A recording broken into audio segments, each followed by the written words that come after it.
Hi everyone. So had a great weekend last weekend. We went to haul over sandbar for my boy's birthday.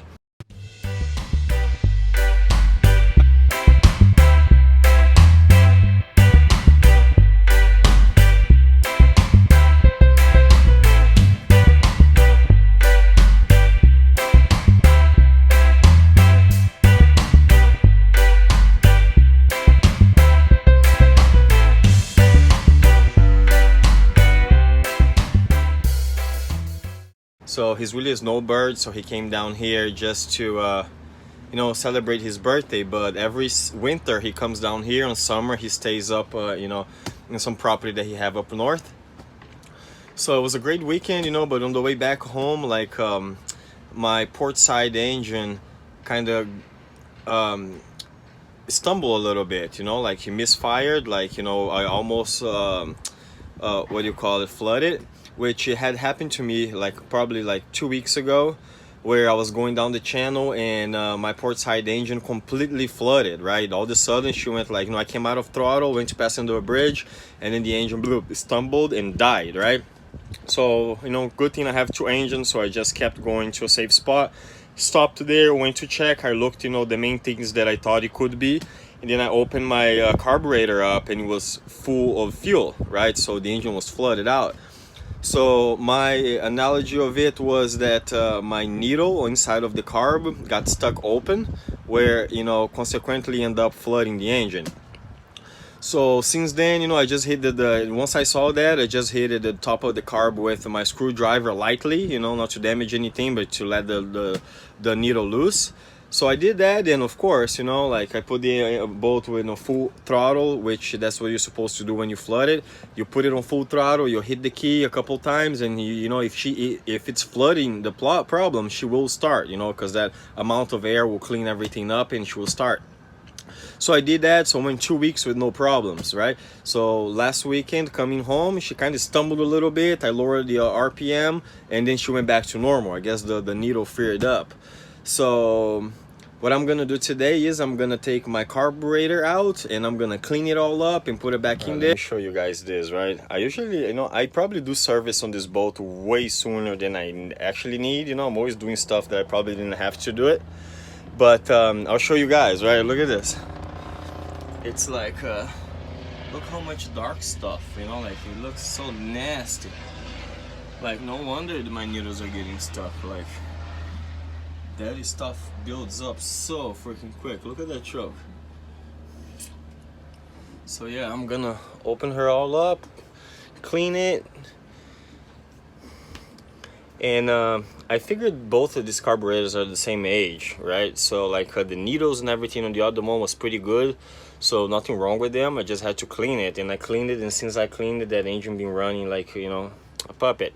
So let me go ahead and take this carburetor out and clean it up.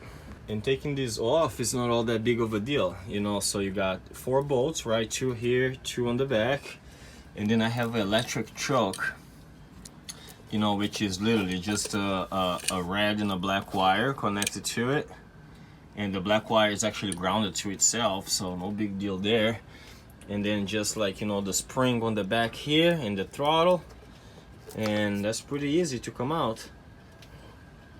I have it done before where I reused my gaskets, so if the gaskets come out okay, I'm just gonna use the same gaskets and just save the money. And if they don't look good, we just put new gaskets in there. We're just cleaning this up, so it smells really secret. This thing is so dirty. Let's see, I take one of these out at a time, then I just spray through every single passage that there is. That should trick. Just got back from West Marine. I got all my spark plugs. There's the south. Let's get her back on running. There, Mr. Riley. Can you see him back there? The sun's in my eyes, sorry. But let's do this.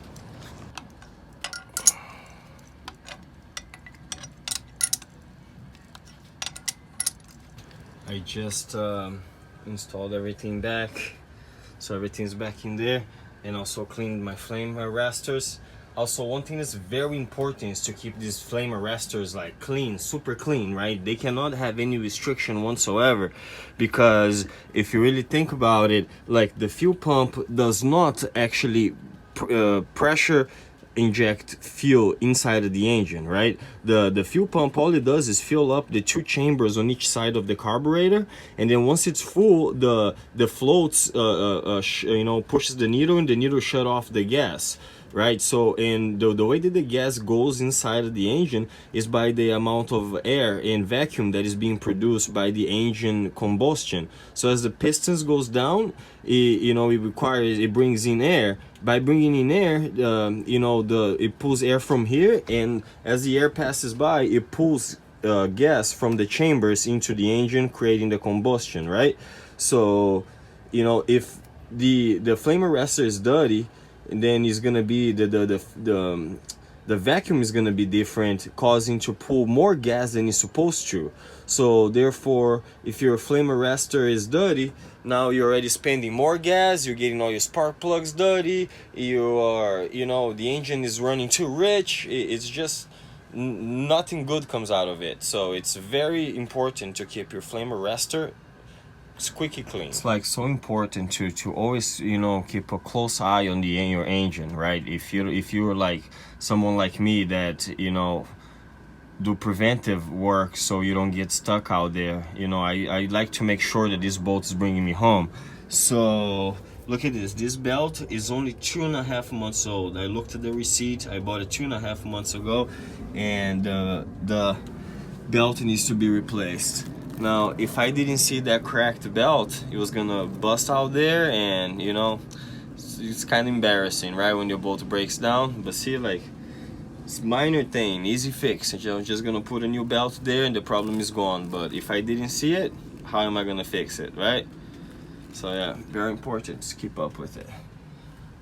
But I'm almost done, so no big deal. Hi everyone, time to go finish up the job. You guys like my new necklace?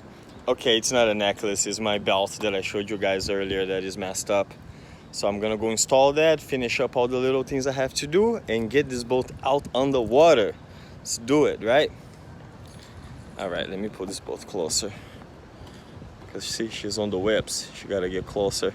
Okay, now I have to loosen this pulley to release this belt. But one thing that I don't really agree with the setup here is that in order for me to change the belts, I have to also loosen my alternator, which is all the way over there, and take this whole wheel out, because the belt doesn't pass between them. Like, you know, if you ask me, a little bit of a design flaw, but hey, gotta do what I gotta do, right?